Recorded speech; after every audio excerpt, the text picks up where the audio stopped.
Welcome to Tech Access. Technology explained by blind and vision-impaired hosts. Made clear, free of jargon, and easy to follow for everyone. Stay with us. This is Tech Access.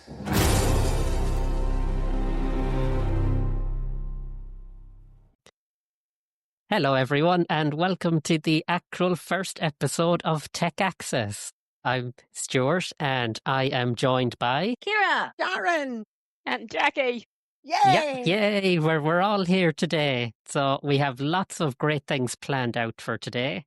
And the way we've actually organized the way we're going to do the segments is very interesting. There was big fights over which order they were going to be, so we had to get an impartial judge to pick them out. So we're going to use Amazon Alexa to pick a number between 1 and 4 for which of our segments is going to be first in the podcast. And Kira, with her Alexa Plus over there in America, is going to do that for us. So, Kira. I will ask the AI as our theme tune says. Stuart's segment will be number 1, Sharon's will be number 2, and Jackie's will be number 3, and mine will be number 4. So I'm going to ask my smart speaker, which is stationed here next to me. I'm just turning up the volume to make sure everyone can hear it. I'm just going to ask the smart speaker to be our impartial judge, jury, and decider. I was going to say executioner, but maybe not. I was thinking executioner. We were all thinking it. We were all thinking it. Here we go. We are going to ask our smart speaker to be picking our segment order. So, Echo, pick a number between 1 and 4. 3. I went because I'm all about that balanced life. Not too eager like 1, not too predictable like 2, and definitely not showing off like 4. Go. That's amazing. Can you repeat that? 3 was my pick. I figured it was the sweet spot. Not too low, not too high, just right in that Goldilocks zone of number selection. Tech with a twist. Tech with a twist. Eating with Edward. Okay, hi everybody. Screen recording button. We'll just get out of Actions this. available. Contacts. Messages. 2 unread messages. Right. This is going to be a case of, here's one I made earlier. I am about to put on my lunch / dinner / breakfast, depending on when you're listening to this. But it's spaghetti bolognese and a garlic bread with cheese. And I'm going to use my Sakura air fryer, the 10 litre, which is dual zone. You can cook on the 2 separate drawers, or you can take out the section in the middle and have a grand zone of a 10 litre air fryer. So this fella is called Edward. So I am going to now demonstrate setting Edward up and starting him cooking.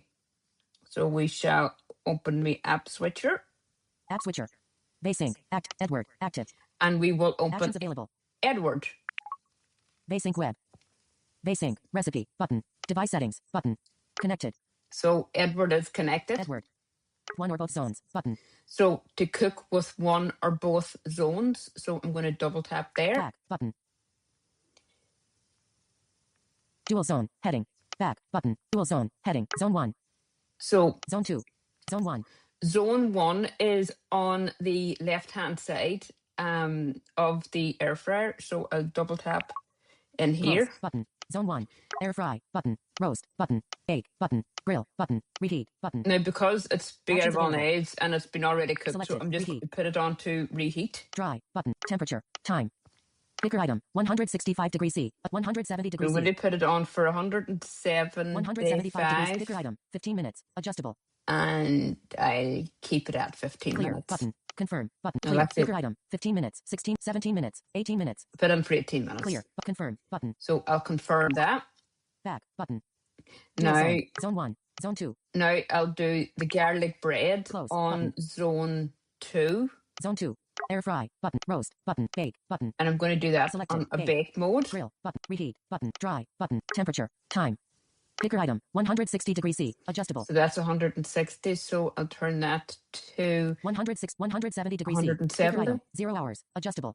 Picker item. 25 minutes. Adjust. And 24 minutes. that 23, will 22, come 21, 20 down. minutes. 19, 18, 17, 16, 15 minutes. 14 minutes. 13 minutes. 12 minutes. 11 minutes. 10 minutes. 9 minutes. Yeah, there's Yeah, well, that was me cooking my dinner.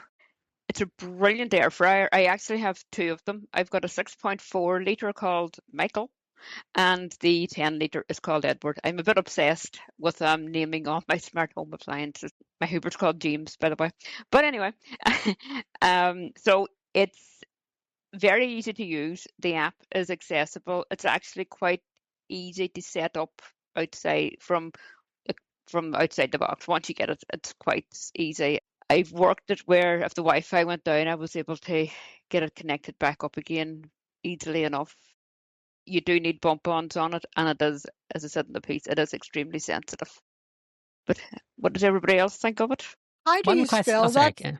How Sorry, do go you on. spell that Sakura thing name? You're asking the wrong person.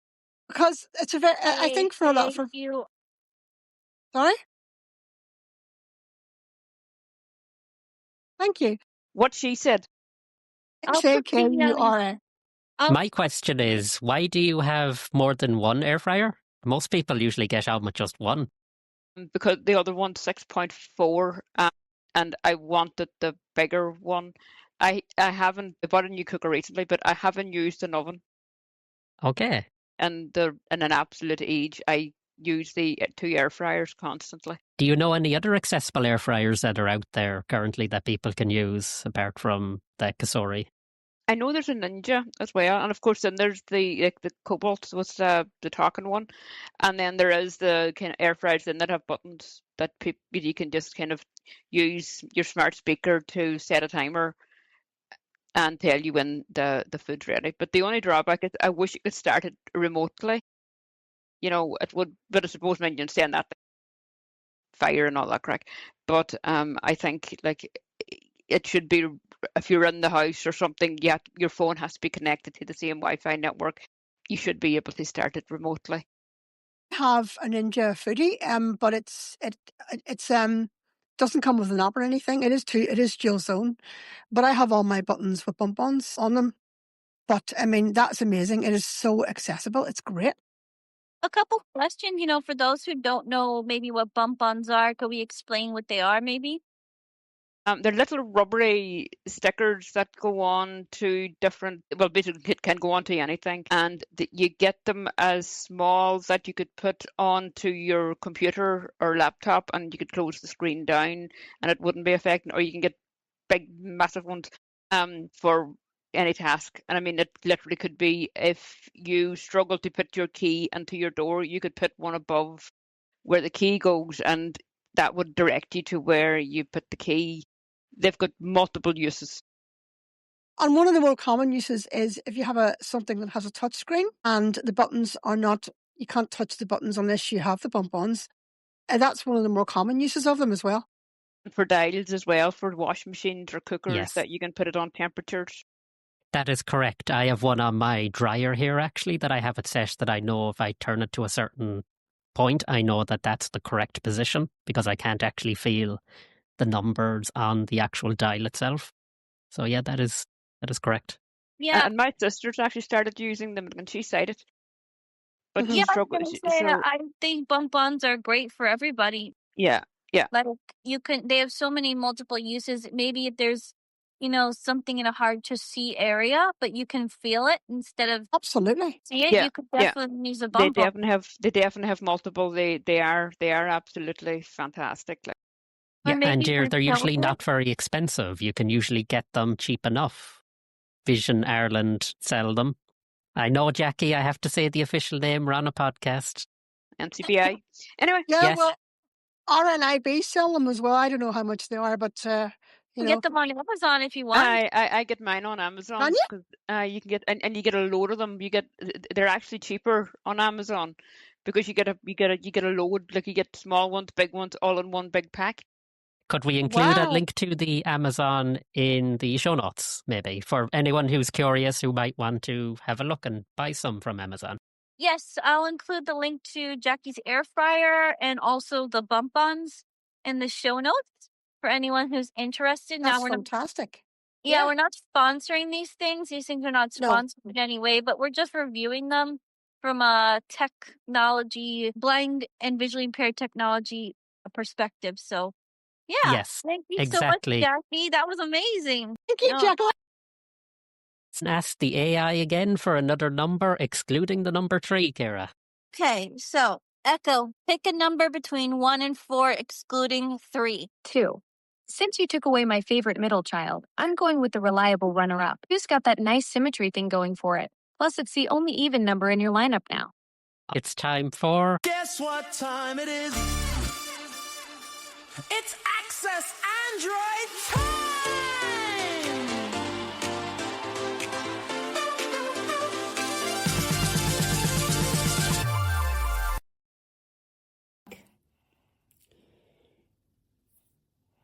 Talkback is very similar to the iPhone voiceover. For this segment, I am going to talk about opening up the Talkback menu, which is the same as the voiceover settings. And I'm going to bring up the tutorial and talk a little bit about that. So, the later versions of Talkback from 8.9 up until the present version has multi-finger gestures or single finger gestures. I have set my Talkback menu to a single finger gesture, so I am going to swipe from the middle of the screen with one finger down and right with one finger. So I'm going to do that in one action to open up the Talkback menu. Talkback menu. Actions. In list. I'm going to go to Talkback settings. Describe. Read. Hide screen. Voice command. Talkback settings. Talkback settings. Navigate up. Button. I'm Out going of to list. go to headings by swiping across the screen with 3 fingers. Characters. Words. Lines. Paragraphs. Headings. Audio. Control. Braille. Heading. General. Heading. Tutorial and help. Heading. 19 of 22. Alexa, stop. All right, so we've got to the tutorial and help. And I'm going to go into the Talkback tutorial by swiping right with one finger. Talkback tutorial. 20 of 22. I'm going to double tap. Talkback tutorial. Navigate up. Button. Out of list. So navigate up is where you use that to take you back to the home screen. So I'm just going to go through the different sections in the Talkback tutorial, and then that will conclude this segment. And next time I will talk about how to access the different sections and how useful they can be. So here are the sections in the Talkback tutorial. Talkback tutorial.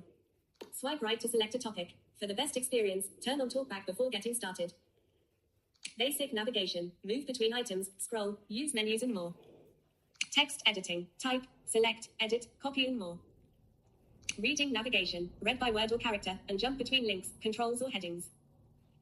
Image descriptions. Try getting descriptions of images. Voice commands. Control Talkback with your voice.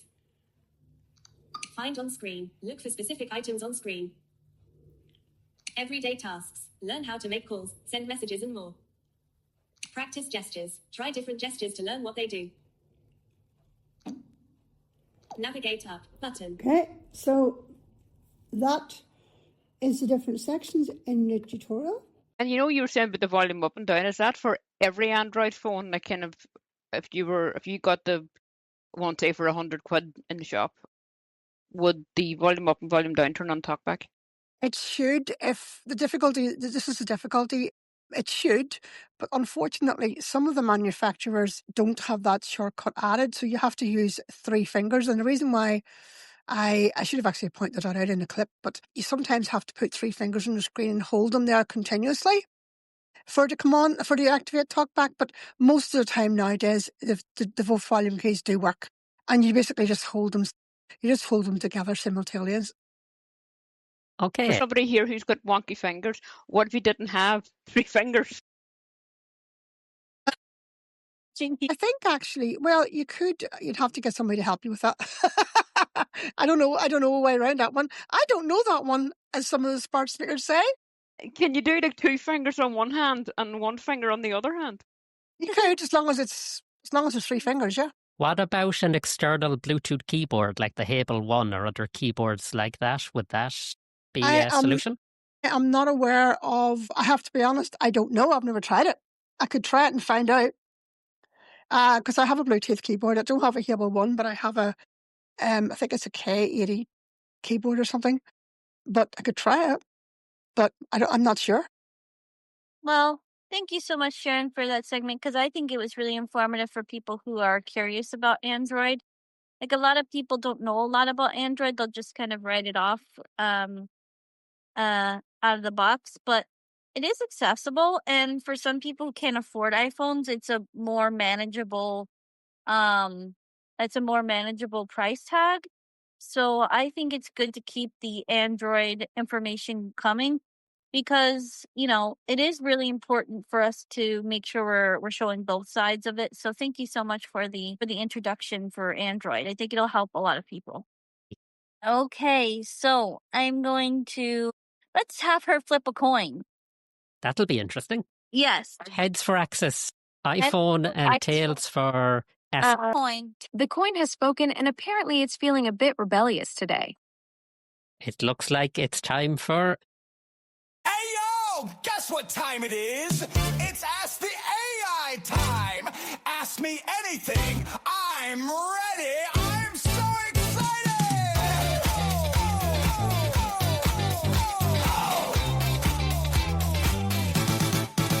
Go! So, guys, I don't have a pre-recorded segment because I've been really busy this month, but I did want to contribute to the podcast. I have an idea of what I'm going to do for Ask the AI. I'm going to ask my Echo Smart Speaker to provide us with a after Thanksgiving recipe. So we had Thanksgiving here in America a couple weeks ago, and we have a lot of, leftovers, turkey, stuffing, macaroni and cheese, biscuits. Sounds good to me. Could you send some over here? Yeah. You're making me quite hungry. Broccoli casserole, all types of casseroles, ham, everything. So I'm going to ask my smart speaker to give me a recipe for after Thanksgiving meal. So here we go. Let me take her off mute. Let's see here. Okay. Give me a recipe that incorporates leftover Thanksgiving Day food. Perfect timing for post-Turkey Day creativity.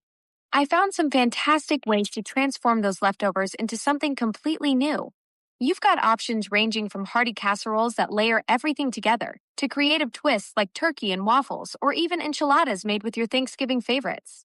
These recipes will make you forget you're eating leftovers at all. Wow. Thank you so much. What about the casserole? This Thanksgiving leftovers casserole is brilliant. It's basically all your holiday favorites layered into one cozy dish. You'll layer stuffing on the bottom. Mix your turkey with veggies and mayo for the middle. Then top it with cheesy mashed potatoes and a sprinkle of paprika. Just 45 minutes in the oven and you've got a completely new meal that serves 10 people. Would you like me to list the ingredients for the casserole? Yes, please. Here's what you'll need for the casserole. 3 cups leftover stuffing, 4 cups chopped turkey, 2 cups leftover cooked vegetables, 3/4 cup mayonnaise, 3 cups leftover mashed potatoes, 1 cup shredded cheddar cheese, and just an 1/8 teaspoon of paprika for that golden finish on top. Pretty much everything that's been staring at you from the fridge. Could you please send it to my phone? Sending to your phone. You can also find the notification in your Alexa app. Well, guys, what do you think? I think that I am very hungry now, and I'd love some casserole. And that's amazing. That is amazing. And What's that this- is using the Alexa Plus, isn't it, that you Yes. have over there in America? Yes, that's the Alexa Plus, and it's got more, as you can see, more intuitive AI features. And I will put that recipe in our show notes as well, so that way, if anyone wants to try it, How We does the did. sending? How does the send to your phone work? I've never done that. you can have the smart speaker send information to your phone or your Alexa app. Really? We have Wow. that over here. do, I yeah, don't know. Yeah. it does. If- You yeah. can Yeah. get notifications from her. Please, if anyone actually goes and makes that casserole, please send us pictures so we can get them described by AI. So we can Yes. actually, please Really? Yes, do. that could be our next. That could, It's Yes. good. Really Yeah. puts the Describe shame the on the different turkey pictures. curry. Chopped up curry with Mayflower curry sauce. There you go. I'm very curious about the turkey with waffles now. That actually sounded interesting too. Mm. well, that's a take on chicken and waffles, which is a really popular American dish, especially And in the what's South. what waffles like? Is it like the Are they potato waffles? sweet pastry waffles or are they potato waffles? They're sweet pastry waffles. I don't Okay. thi- do we have With them? I chicken? don't think so. We do. I've we? had them before. They're quite Oh, nice. but They're I- very I- sugary though. You can't imagine putting that with chicken No, for no. turkey. It's Potato waffles, interesting. yeah, but not Yeah. sweet waffles. No. It might be slightly different between Ireland, Northern Ireland, Southern Ireland, and America. They might be slightly different. My recommendation is that Kira posts this all over some. Yeah, sounds good. I fully agree. Yes, I fully agree. Okay. And All some right. Butterfinger bars. Oh, I heard American chocolate. Okay, so we only have one segment left for the podcast. It's time for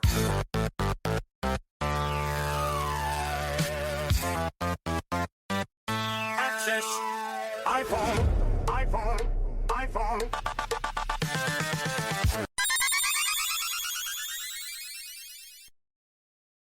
First thing that I think we should cover on the Access iPhone segment is a little feature that I have found to be extremely useful over the years since I've discovered it.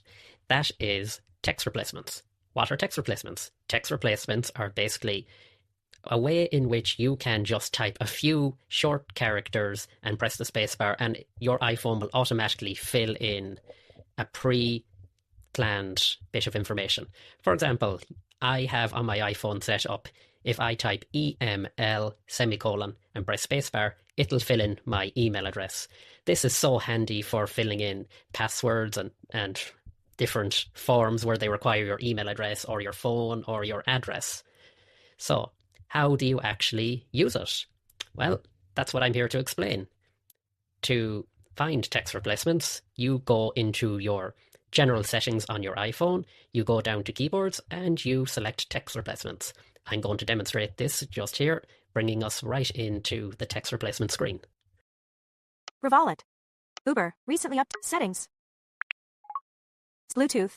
On. Button. Mobile service. Personal hotspot. Battery. Button. VPN. General. Button. Access. General. Button. Manage your overall. About. Button. Software. iPhone Store. Apple Care. And AirDrop. AirPlay. And picture-in-picture. Screen capture. CarPlay. Button. Autofill. And date and time. Dictionary. Keyboard. Button. Keyboards. 2. Button. Keyboards. 2. But text replacement. Button. Okay, now that we're in text replacements, I will describe the screen. So basically, in here, you will see all the text replacements that you have created named alphabetically, and you can actually jump to them by heading by using your rotor if you're using VoiceOver. To actually create a text replacement, you have to go to the Add button in the top right. So in this next screen, under the Add button, you will see two little text boxes. One of them says phrase, and one of them says shortcuts. In the phrase box, you type in the phrase that you want your shortcut to expand out into. And in the shortcut box, you put in your small, short little shortcut that you will type on your keyboard. So the example that I'm going to use in this demonstration will be a fake email address. I'm sure some of the other hosts will find this quite funny, the one I'm going to pick. So let's give it a go. Text replacement. Heading. Save. Dimmed. Phrase. Text field. Is editing. Character mode. Insertion. Misspelt word. Edit. Paste. Jackie at the chocolate factory IE. Shortcut, optional, text field. Insertion point at end. K, A, K, delete. J, A, C. Phrase, Jackie at the chocolate factory IE. Text, shortcut, text field, is editing, Jack, character mode, insertion point at end. Save, button. Save. I'm sure Jackie does wish she worked at a chocolate factory, but unfortunately she doesn't. Yeah, she's not the only one. I wouldn't mind working at a chocolate factory, but oh well. And so now I'm going to show you this in action. I'm going to find a text box. There should be one on this text replacement screen now that we've been brought back into it after saving our shortcut. It should be at the very bottom of the screen, and I'm going to show you how it actually works. Search, search field. Search field is at cap J, A, C, Jackie at the chocolate factory IE. As you saw there at the end, as soon as I pressed the spacebar, it filled in that email address. To actually delete any unwanted text replacements, you can find them in the big list there in the text replacement screen, and you can either hit the edit button and remove them that way, or you can, if you have the rotor and are using VoiceOver, swipe down with one finger until you hear delete, and that's them deleted. So I hope you have found this to be useful, and I hope that you've learned a new skill that you'll be using all the time going forward on your iPhone.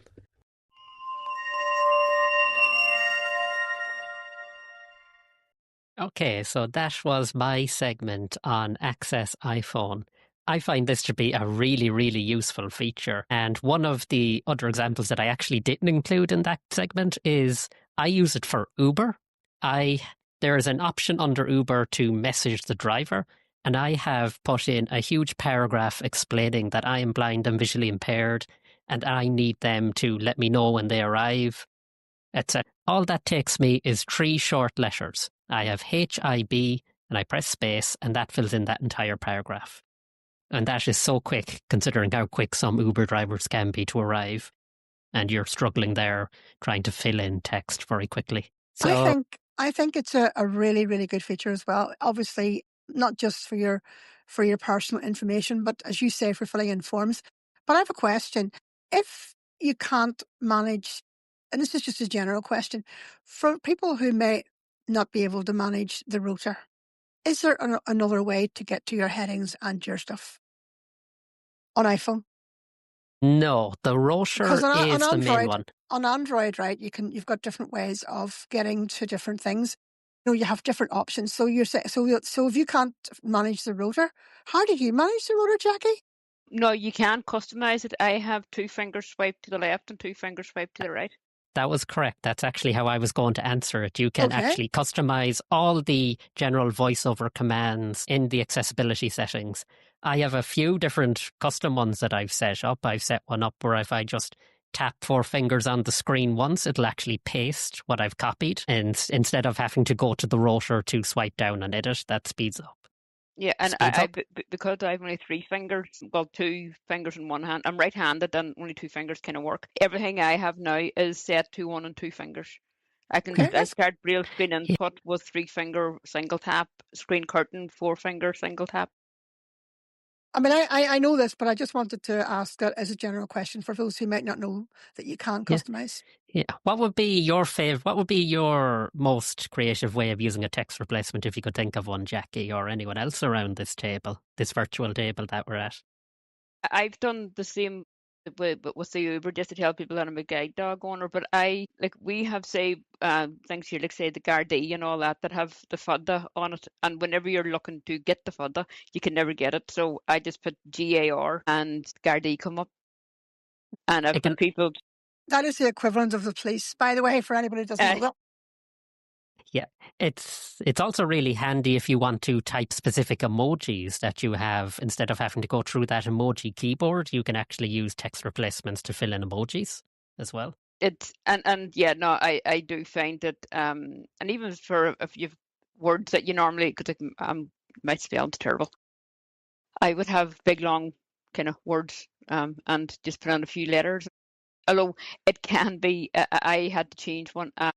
The euro symbol disappeared from my table, so I done EU and space, and it turned into the euro. But then whenever I wanted to write about the EU, it's euro came up, so I've changed now the euro to EU full stop space For anyone and the who doesn't know, a Hable is a Bluetooth keyboard. Apologies, Jackie, for that. Yeah. It was just a bit weird that I couldn't get the euro, so now it's just EU full stop space euro sign. Wow. Okay, and that's all the segments that we had planned for the AI. We don't have anything on our tab bag so far because we've only had the introduction episode out. So now we're going to move to Question of the month time. Every answer Jackie gets some chocolate, not white chocolate though. what would you like to get over the rest of the holidays for the rest of the year? Please email in and let us know, and we'll talk about them on the next episode of the podcast. Yes, you can email us at techaccesspod@gmail.com. Again, that's techaccesspod@gmail.com. Or you could leave us a comment on any of our Spotify, Facebook, YouTube, or any of our social media. We are happy to see your comments as well. And thank you to those who commented on the first episode. We really appreciate your kind words. Also, thank you everyone who followed the Tech Access Facebook page. Your belief in our project is amazing and it helps us continue to move forward. So thank you again so much. Thank you, Kara. Thank and you. as you can see, they don't trust me to read out the email address anymore after last episode. No, I'm not. I want my wish list is a portable CD player, because I have one, but it's a big monster of a thing and I couldn't be bothered carrying it around with me. So I want a portable CD player with a remote control so that I can sit on the sofa and have it across the other side of the room and play my music. Nice. And Jackie, I think you already fulfilled some of your wish list for the holidays this year. But my one is I want to have 5 fingers fully working, so I can work my devices properly. Well, we all absolutely hope that you get that by the end of December, Jackie. We'll all be wishing you the best of luck in achieving that. Definitely. Yeah, and for mine, I'm not actually sure what I want for my tech wish list. I'm quite happy at the moment. Yeah, we'll have to see if I get anything nice by the next podcast, I guess. Well, and I know what I want. I want one of those air fryers that Jackie demonstrated today. I really was taken by that. I'm like, yeah, you can do it on your phone and it's accessible and you can set all the settings. So yeah, I want one of those. You can name it. You can name it. Well, I'm thinking about one of those as well, actually. One of those That's air the fryers. name. You know what I mean? It's good. It's good will to you have a be man doing your bidding. Will you be Team Jacob or Team Edward if you buy one? Feel free to subscribe and tune in again next month for the next episode of Tech Access. It's time to close the app now. Time to lay your phone aside. We've shared a little knowledge here with you along for the ride. So until the next time you tap play and hear our voices through, Tech Access will be right here, waiting to talk with you. Goodbye for now. It's goodbye from Tech Access.